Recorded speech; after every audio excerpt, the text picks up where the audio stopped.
بسم اللہ الرحمن الرحیم۔ ناظرین السلام علیکم، آپ دیکھ رہے ہیں صابر شاکر کو یوٹیوب چینل پہ۔ آج ہے جناب 18 اگست سال 2020 اور دن ہے آج منگل کا۔ آج ہم آپ سے ایک اور گفتگو کرتے ہیں جناب۔ گفتگو ہے وہی کہ یہ جو اسرائیل سے متعلق ایک اچانک ڈیولپمنٹس ہونا شروع ہو گئیں اور متحدہ عرب امارات نے مان لیا، باقی عرب ممالک کیو میں لگے ہوئے ہیں اور تمام کے تمام اسرائیل کو تسلیم کر رہے ہیں، اور یہ سب کچھ کیا ہو رہا ہے؟ تو کہ یہ اچانک ہوا ہے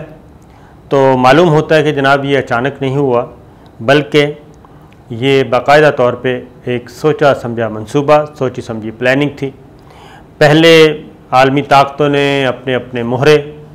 مختلف جگہوں پہ فٹ کیے مختلف ممالک میں، اور اس کے بعد یہ چیزیں پھر آگے بڑھتی ہیں۔ اور عالمی سیاست کی جو مثال ہے وہ بھی شطرنج کے کھیل کی طرح ہے کہ پہلے اپنے کھلاڑیوں کو، اپنے پیادوں کو، اپنے گھوڑوں کو، اپنے فیلوں کو کیا جاتا ہے جناب، پوزیشن کی جاتی ہے، اور اس کے بعد پھر شروع ہو جاتا ہے کام۔ تو یہ ایک آپ کو یاد ہوگا کہ اس سال کے شروع میں ایک آیا تھا جناب کہ ٹرمپ کی ڈیل آف سینچری کیا ہے؟ یہ فلسطین اور اسرائیل سے متعلق، اس میں فلسطینی اور اسرائیلی علاقوں کی تقسیم کار کیسے کی گئی، یہ صدر ٹرمپ نے ایک منصوبہ پیش کیا تھا، اور یہ منصوبہ تیار کیا تھا، یہ ساری ڈیل تیار کی تھی پریزیڈنٹ ٹرمپ کے داماد نے تیار کی تھی، جو کہ ان کے داماد بھی ہیں اور ایڈوائزر بھی ہیں۔ تو انہوں نے یہ سارا پلان تیار کیا تھا اور پریزیڈنٹ ٹرمپ نے اس کو اناؤنس کیا تھا۔ مسلم ممالک سمیت دیگر اعتدال پسند ممالک کے اس پر کیا تحفظات تھے جناب، اور اسرائیل کا جو حق حکمرانی ہے اس میں کیسے تسلیم کیا گیا، اور فلسطینیوں کو اس میں کیا دیا گیا تھا، کیونکہ اصل چیز تو ہے فلسطین کا تنازع ہے، اسرائیل کا تو ہے ہی نہیں۔ اسرائیل تو موجود ہے جناب، اپنی ریاست ہے، اپنی حکومت ہے، اپنی فوج ہے، سب کچھ ہے، لیکن اگر نہیں ہے تو صرف فلسطین کے پاس کچھ نہیں ہے۔ تو ایک تو چھوٹا سا میں آپ کو ایک بریف ہسٹری دے دوں، باریک پس منظر کہ فلسطین اور اسرائیل کا تاریخی پس منظر، یہ تنازع ہے کیا؟ یہ تنازع یہ ہے جناب کہ 19ویں صدی تک فلسطین میں یہودیوں کی تعداد صرف 5% تھی۔ مسلم دنیا بالخصوص عرب ممالک پر حکومت اور گریٹر اسرائیل کے متمنی یہودیوں کے منصوبے کی تکمیل، پہلا ہدف ایک یہودی ریاست کا قیام تھا، اور اس مقصد کے لیے بہت طاقتور لابی کو تیار کیا گیا، جس کی قیادت 2 زائنسٹ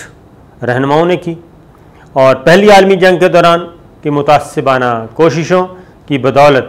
2 نومبر 1917 کو برطانیہ کے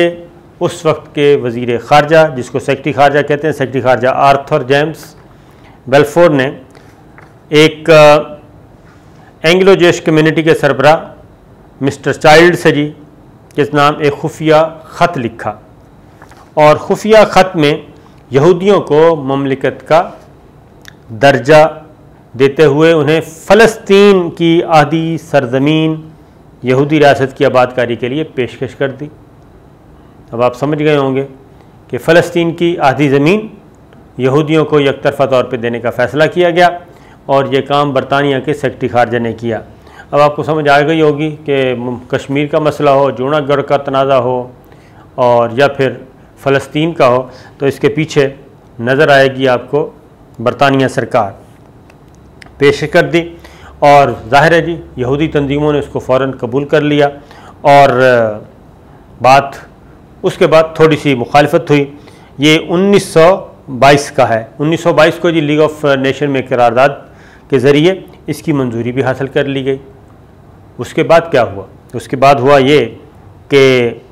فلسطین سمیت دیگر عرب ممالک نے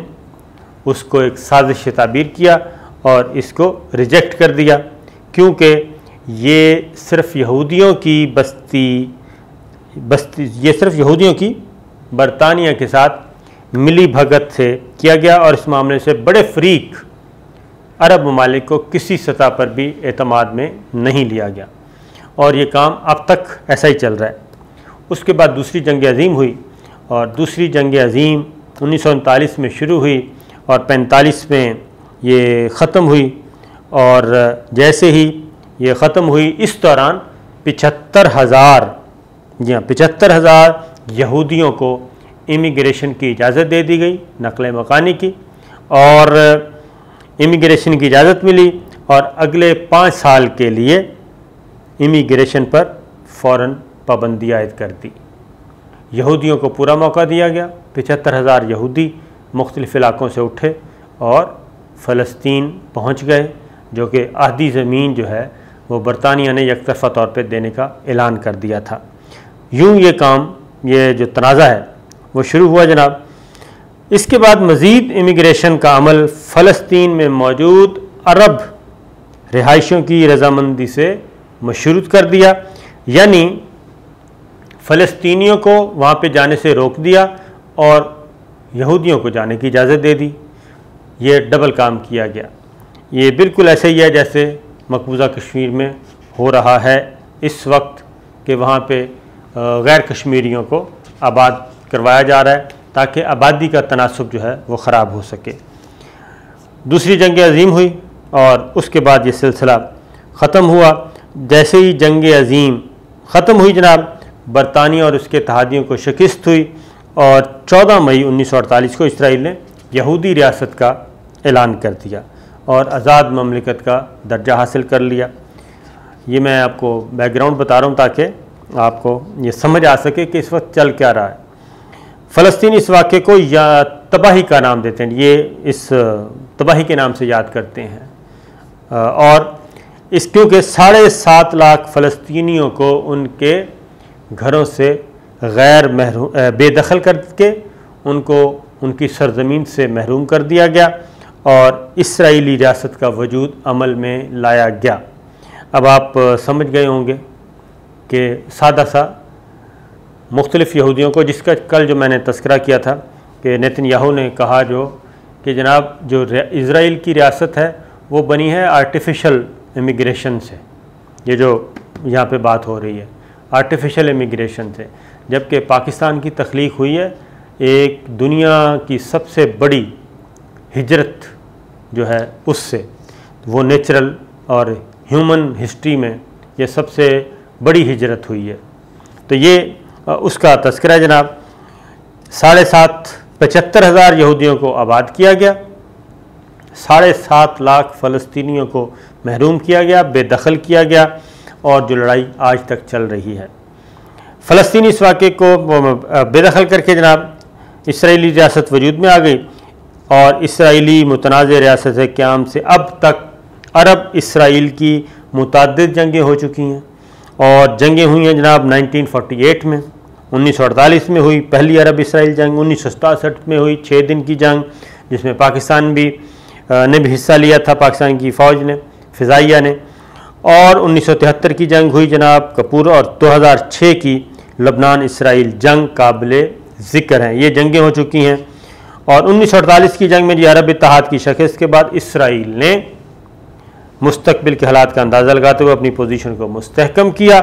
اور مزید یہودی تارکین وطن کو وہاں فوج میں لازمی خدمات سر انجام دینے کی شرط پر آباد کیا۔ یعنی دنیا بھر سے جناب یہودیوں کو بسایا گیا،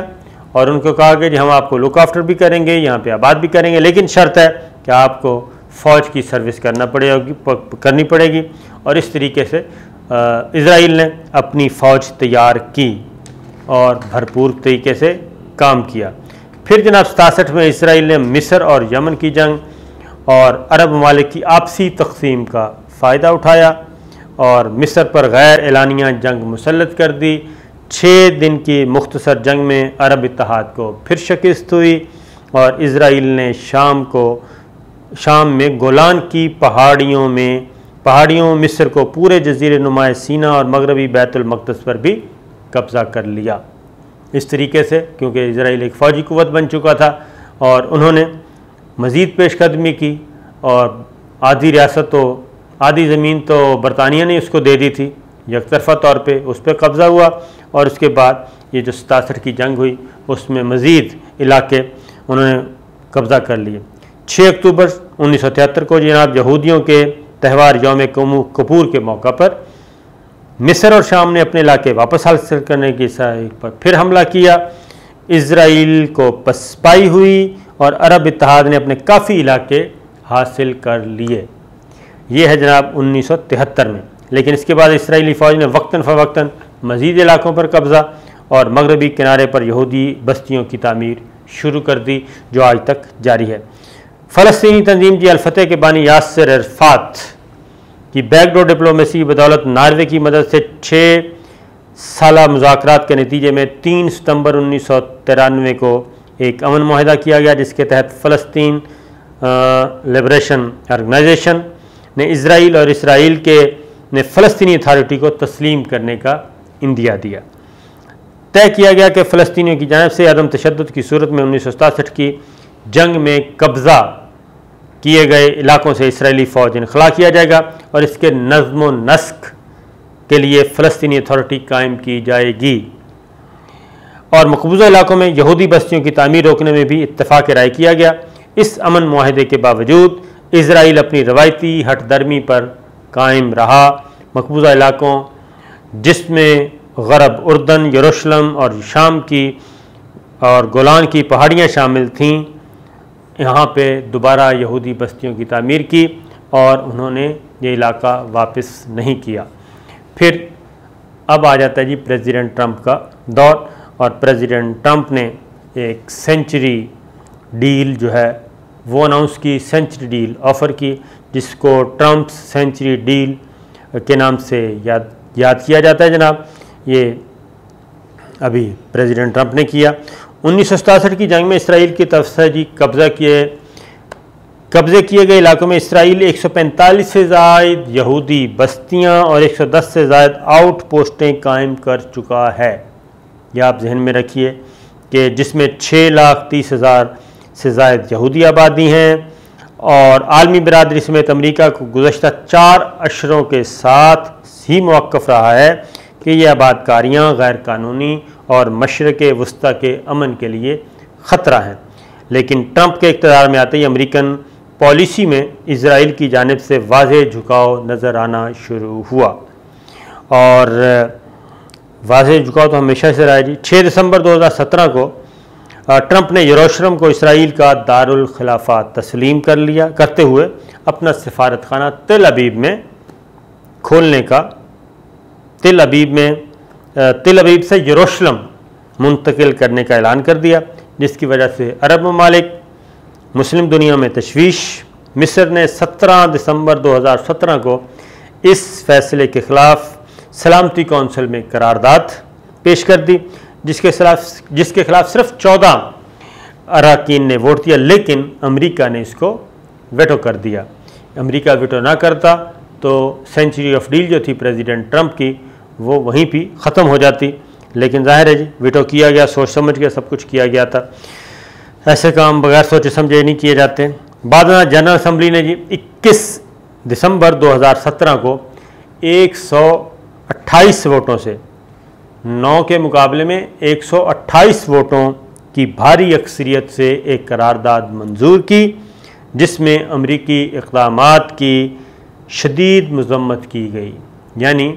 کسی نے بھی اس کو تسلیم نہیں کیا۔ عالمی سطح پر اس قدر ہزیمت کے باوجود ٹرمپ حکومت نے اپنا فیصلہ فلسطینی عوام پر مسلط کرنے کا اعلان کیا، اور ظاہر ہے بڑی طاقت ہے، اور 28 جنوری 2020 کو صدر ٹرمپ نے وائٹ ہاؤس میں اسرائیلی وزیر اعظم نیتن یاہو کے ہمراہ پریس کانفرنس کی اور مشرق وسطیٰ میں قیام امن کے لیے یک طرفہ منصوبے کا اعلان کر دیا۔ اس منصوبے کے جو خد و خال ہیں، جیسے کہ میں پہلے بتا چکا ہوں، پریزیڈنٹ ٹرمپ کے داماد ہیں جیرڈ کشنر نے بڑی زیاداری سے تیار کیے، جس کے اہم نکات جو ہیں وہ میں آپ کو بتا دیتا ہوں، لیکن یہ چیز جو ہے یہ پیرالل ہو رہی ہے، اور پریزیڈنٹ ٹرمپ کے جو داماد ہیں یہ بار بار آ رہے ہیں جناب، اور ان کا کیا ہے بایو ڈاٹا یہ بھی کسی وقت آپ سے بات کریں گے۔ اور اس میں جو سینچری آف ڈیل تھی، اس میں فلسطینیوں کو کچھ نہیں ملا، نہ عرب لیگ سے پوچھا گیا اور نہ ہی عرب ممالک سے پوچھا گیا کہ ان کے تحفظات کیا ہیں، ان کو اعتماد میں لیا گیا، بلکہ یہ پریزیڈنٹ ٹرمپ کے داماد نے اور اسرائیل نے مل کے آپس میں یہ منصوبہ تیار کیا اور اس کا اعلان کر دیا اور اس کو سینچری ڈیل کا نام دیا گیا۔ اس میں کیا تھا جناب؟ مغربی یروشلم جس پر اسرائیل نے 1967 کی جنگ میں قبضہ کیا تھا، اسرائیل کا غیر مشروط غیر منقسم دارالحکومت ہوگا۔ اس مسئلے کو فلسطین اسرائیل تنازع میں مرکزی حیثیت حاصل ہے، کیونکہ فلسطین یروشلم بیت المقدس کو اپنی مستقبل کی ریاست کا دارالحکومت مانتے ہیں۔ اب یہ فلسطین کا یہ پوائنٹ آف ویو ہے، یہ صرف فلسطینیوں کا نہیں ہے بلکہ اقوام متحدہ کی قراردادیں بھی اسی کو سپورٹ کرتی ہیں۔ دو ریاستی منصوبے کی تائید کی گئی، اسرائیلیوں اور فلسطینیوں میں سے کسی کو بے دخل نہیں کیا جائے گا۔ اس نقطے کے تحت فلسطینی ریاست کے قیام کی بات تو کی گئی، لیکن پس پردہ عالمی قوانین کے مطابق غیر قانونی مانی جانے والی اسرائیل کی تعمیر کردہ مغربی کنارے پر یہودی بستیوں کو اسرائیل کا حصہ تسلیم کر لیا گیا۔ یعنی جو کچھ اسرائیل کے پاس تھا وہ غیر قانونی تھا، قانونی تھا، قبضہ کیا ہوا تھا، وہ اسرائیل کا ہی حصہ ہوگا جو کہ قبضہ کیا گیا تھا جنگ کے نتیجے میں طاقت کے بل بوتے پر، جو کہ فلسطین کا کلیم تھا۔ پہلا پوائنٹ بھی اسرائیل فلسطینیوں کو کچھ نہیں ملا، دوسرے میں بھی کچھ نہیں ملا، تیسرا فلسطینی علاقہ دگنا ہو جائے گا، جبکہ فلسطینیوں کا کہنا ہے کہ انہیں تاریخی طور پر تسلیم شدہ علاقوں میں سے صرف 15% دیا گیا ہے، اور 1967 کی جنگ میں اسرائیل کی طرف سے قبضے کیے گئے علاقوں کو اسرائیل کا تسلیم کر لیا گیا۔ وہی میں بتا رہا ہوں کہ جو کچھ اسرائیل نے قبضہ کیا، فلسطینیوں کے علاقے سارے کے سارے وہ دے دیے گئے اسرائیل کو، اور فلسطینیوں کو کیا ملا؟ صرف 15% حصہ۔ صدر ٹرمپ کے مجوزہ امن منصوبے میں فلسطین کے لیے تسلیم کیے گئے علاقے آئندہ 4 ماہ عام دو رفت کے لیے کھلے رہیں گے، یہاں کوئی تعمیراتی کام نہیں کیا جائے گا۔ اس دوران فلسطینی اسرائیل کے ساتھ مذاکرات کر کے ایک خود مختار ریاست کے طے شدہ پیمانے پر پورا اترائیں، لیکن اس کی کوئی تفصیلات بیان نہیں کیں، اور جو آج تک اس پہ کوئی پیش رفت نہیں ہو سکی۔ یہ میں آپ کو بتا دوں، فلسطینی مشرقی یروشلم کو اپنا دارالحکومت بنا لیں جہاں امریکہ اپنا سفارت خانہ کھولے گا، یعنی یہ بھی ایک لالی پاپ دیا گیا، لیکن ظاہر ہے فلسطینی نہ پہلے دن اس کو قبول کیا گیا اور نہ آج تک قبول کیا گیا۔ فلسطین کے لیے جس خود مختار ریاست کا وعدہ کیا گیا ہے، اس کی اپنی فوج نہیں ہوگی جناب، اگلا یہ، اور نہ ہی کسی ملک سے تعلقات بنانے میں خود مختار ہوں گے، یعنی وہ غلام ریاست کا نام اس کو آپ کہہ سکتے ہیں، اور آزادی پسند تنظیموں کو غیر مسلح کیا جائے گا، اور یہ امن منصوبہ نہ ماننے کی صورت میں فلسطینیوں کو کڑے محاصرے کا سامنا کرنا ہوگا، اور مزید یہ کہ انہیں فلسطین بدر کر کے اردن بھی بھیجا جا سکتا ہے۔ اس مجوزہ امن منصوبے کو ڈیل آف سینچری کا نام دیا گیا جناب۔ اب آپ خود سوچ لیں کہ اس میں فلسطینیوں کو کیا ملا، یعنی یہ جتنا بھی آپ ایگریمنٹ یہ اناؤنس کیا گیا امریکہ نے اور اسرائیل نے مل کے، اس کو اقوام متحدہ، OIC، عرب لیگ، یورپی یونین، چین، روس، ترکی، ملائیشیا، ایران اور تمام مسلم ممالک سمیت متعدد ممالک نے اس امن منصوبے کو مسترد کر دیا، کرنا ہی تھا۔ برطانیہ، فرانس اور بھارت نے اس کی حمایت کی، 3 ملک صرف، برطانیہ، فرانس اور بھارت۔ برطانیہ تو خود اس تنازع کا بنیادی کردار ہے، اس نے تو کرنی تھی۔ فرانس آپ کو معلوم ہے وہ یورپی یونین کا چیمپئن، اور بھارت وہ ایک بغل بچے کا کام کرتا ہے۔ تو اس کے علاوہ امریکہ اور اسرائیل کو پوری دنیا میں اس ڈیل آف سینچری کا کوئی نہیں ملا کہ جناب کو اس کی حمایت کر سکے۔ اقوام متحدہ نے ریجیکٹ کر دیا، OIC نے ریجیکٹ کر دیا، عرب لیگ نے ریجیکٹ کر دیا، یورپی یونین، چین، روس، ترکی، ملائیشیا، ایران اور تمام مسلم ممالک نے۔ یہ ہوا جناب اس کے بعد اسی طریقے سے ٹرمپ کے یہ مجوزہ جو امن منصوبہ اس کا نام دیا گیا کے خلاف فلسطینی تنظیمیں PLO اور حماس اور اسلامی جہاد یہ سارے متحد ہو گئے نتیجے میں، اور انہوں نے بھی اس کو مسترد کر دیا۔ اور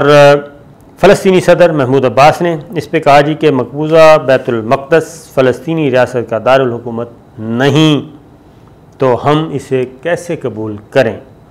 یعنی بیت المقدس کا ہی تو مسئلہ ہے، قبلہ اول ہی تو اصل مسئلہ ہے۔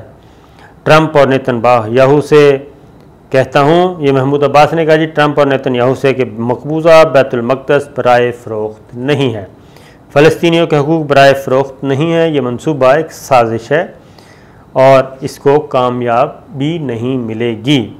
12 فروری 2020 کو فلسطینی صدر محمود عباس نے سلامتی کونسل کے اجلاس میں مطالبہ کیا کہ دنیا اس منصوبے کو مسترد کرے، کیونکہ اس سے ہماری خود مختاری یعنی کہ فلسطین کی خود مختاری محصور ہو کر رہ گئی ہے۔ سلامتی کونسل کے اجلاس میں انڈونیشیا، تیونس نے اس منصوبے کی مخالفت کے لیے قرارداد پیش کی، لیکن درکار حمایت حاصل نہیں ہوئی۔ امریکہ کی طرف سے ویٹو کرنے کے قوی امکان کی وجہ سے قرارداد واپس لی گئی۔ سلامتی کونسل نے ووٹنگ کینسل کر کے ٹرمپ کا مجوزہ امن منصوبہ مسترد کر دیا۔ سلامتی کونسل نے جی مسودہ مسترد کر دیا۔ اقوام متحدہ بھی 2 ریاستی فارمولے اور 1967 کی جنگ سے قبل کی صورتحال پر واپسی کو مشرق وسطیٰ کے مسائل کا حل قرار دیتی ہے۔ یعنی 1967 سے پہلے جو گراؤنڈ پوزیشن تھی اقوام متحدہ اس کو تسلیم کرتی ہے، باقی ممالک بھی اس کو تسلیم کرتے ہیں، لیکن جو ٹرمپ نے ڈیل آف سینچری اناؤنس کی وہ اس کے مطابق تو جتنا قبضہ مقبوضہ علاقہ ہے وہ سارے کا سارا اسرائیل کو دے دیا گیا، اور پاکستان نے بھی اس معاہدے کو مسترد کیا اور مذمت کی، اور انہوں نے واضح طور پہ کہا کہ سلامتی کونسل اور اقوام متحدہ کی قراردادیں کے مطابق مشرق وسطیٰ میں امن کے لیے 2 ریاستی حل فلسطین اور اسرائیل، اس کی وہ پاکستان حمایت کرتا ہے۔ پاکستان اسرائیل کے قیام کو غیر قانونی سمجھتا ہے اور اس کو ریاست تسلیم نہیں کرتا۔ یہ 2020 فروری 2020 کی بات، یہ پوزیشن ہے پاکستان کی جو آج تک قائم ہے کہ پاکستان اسرائیل کو ریاست تسلیم نہیں کرتا۔ اس لیے عرب اسرائیل جنگوں میں پاکستان نے عرب اتحاد کا ساتھ دیا۔ پاکستان کے دفتر خارجہ نے جناب 30 جنوری 2020 کو اپنے اصولی موقف کے تسلسل میں سینچری ڈیل کو مسترد کر دیا اور 1967 کی جنگ سے قبل کی سرحدوں کے ذریعے بیت المقدس کو اسرائیل کا دارالحکومت قرار دینے پر سخت تشویش کا اظہار کرتے ہوئے حکومت سے OIC کا ہنگامی اجلاس بلانے کا مطالبہ کیا۔ تو جناب یہ ساری سچویشن ہے، اور اس سچویشن کے بعد ہوا یہ کہ بیک گراؤنڈ میں پھر ظاہر ہے وہ کہتے ہیں کہ جناب میر جعفر اور میر صادق تو ہر جگہ پائے جاتے ہیں، اور پھر میر جعفر اور میر صادق سے کام لیا گیا ہے، اور یہ کام لیتے ہوئے اب آپ دیکھ لیں کہ اب اسی طرف بڑھا جا رہا ہے۔ تنازع وہیں کا وہیں ہے، لیکن جو عرب ریاستیں ہیں انہوں نے اسرائیل کو تسلیم کرنے کا عمل شروع کر دیا ہے۔ تو اسی تناظر میں فی الحال تو میں نے آج کا یہ بتایا کہ آپ کو سینچری آف ڈیل بتا دوں کہ تنازع ہے کیا۔ تو یہ ہے جناب تنازع، اور اس سے آگے پیچھے ہونے کی کوشش کی جا رہی ہے۔ فلسطینیوں کا حق جو ہے وہ اقوام متحدہ نے تسلیم کیا ہے، سلامتی کونسل نے تسلیم کیا ہے، اور اس کے بارے میں اقوام عالم کی ضمانتیں موجود ہیں، اور اس کو سبوٹاج کرنے کے لیے جس طرح مقبوضہ کشمیر میں انڈیا نے یک طرفہ طور پہ ایک اعلان کر دیا 5 اگست پچھلے سال، جس کو کشمیری نہیں مان رہے، جس کو دنیا نہیں مان رہی، اور اس پہ اب سلامتی کونسل کے 1 سال میں 4 اجلاس ہو چکے ہیں بند کمرے کے، کہ کہیں 2 ایٹمی قوتیں آپس میں ٹکرا نہ جائیں۔ اور بالکل یہی سین جناب فلسطین میں ہے، اور پاکستان کا بھی جو موقف ہے، پاکستان جو غصے میں ہے ایران غصے میں ہے، ترکی غصے میں ہے UAE پر اور عرب ممالک پر، اس غصے کی وجہ یہی ہے کہ اقوام متحدہ میں ایک چیز، ایک سلامتی کونسل کے مطابق ایک چیز طے شدہ ہے اور پھر OIC کے فورم پہ بھی طے شدہ ہے، تو پھر کیوں جلد بازی میں اسرائیل کو تسلیم کیا جا رہا ہے اور اسرائیل کو سپورٹ کیا جا رہا ہے، جس کی وجہ سے جو ایک طے شدہ فلسطین کاز ہے، فلسطینی ریاست کا قیام ہے، وہ کمپرومائز ہو چکا ہے اور فلسطینی ریاست کے قیام کی شرائط قبول کیے بغیر یہ کام کیا جا رہا ہے، اور جس کی وجہ سے یہ رد عمل آ رہا ہے کہ یہ غداری ہے، چھرا گھونپا گیا ہے، یہ تار کیا گیا ہے اور یہ شہیدوں کے خون کا سودا کیا گیا۔ اس طرح کی باتیں اسی لیے آ رہی ہیں اور شاید اسی لیے ایران کے سفیر کو طلبی بھی کی گئی، اس کی کلاس بھی لی گئی UAE کی گورنمنٹ نے، لیکن کس زبان کو آپ خاموش کروائیں گے؟ تو یہ تھی جناب اب تک کی صورتحال۔ میں نے کہا ذرا اس کا بیک گراؤنڈ بتا دوں تاکہ یہ جو پچھلے کئی دنوں سے معاملہ چل رہا ہے اور آئندہ بھی چلے گا، اس کا بیک گراؤنڈ آپ کو پتہ ہونا چاہیے۔